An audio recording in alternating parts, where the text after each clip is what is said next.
Hello అండి, అందరికీ నమస్కారం. Welcome back to my channel Lucky and Sri. ఈరోజైతే మన వీడియో Sunday special kaju mutton keema fry అండి.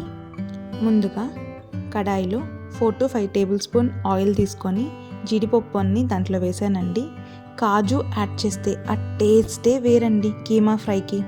ఆ తర్వాత ఒక ఆనియన్, ఒక టమాటో, కరివేపాకు, కొత్తిమీర తీసుకున్నానండి. ఆనియన్ సన్నగా చాప్ చేసి వేసుకున్నాను. కరివేపాకు కూడా ఆనియన్తో పాటే వేసేసానండి. ఆనియన్స్ బాగా గోల్డెన్ బ్రౌనిష్ వచ్చేంత వరకు ఫ్రై చేసుకోవాలండి.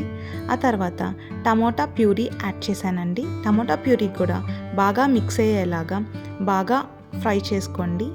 నేనైతే మటన్ కీమా 500 grams తీసుకున్నానండి, 1/2 kg. టమోటా ప్యూరీ బాగా ఫ్రై అయిన తర్వాత జింజర్ గార్లిక్ పేస్ట్ వేసానండి. మటన్ కీమా కూడా యాడ్ చేసేసానండి. దాంతోపాటు సాల్ట్, రెడ్ చిల్లీ పౌడర్, ధనియా పౌడర్, మటన్ మసాలా ఇవన్నీ యాడ్ చేశాను. మటన్ కీమా మీడియం ఫ్లేమ్లో బాగా బాయిల్ అవ్వాలండి. ఆ తర్వాత కాజు యాడ్ చేశానండి. బాగా దగ్గరకు వచ్చిన తర్వాత కొరియాండర్ యాడ్ చేశానండి. అంతేనండి, ఎంతో యమ్మీగా టేస్టీగా మటన్ కీమా ఫ్రై రెడీ అయిపోయింది.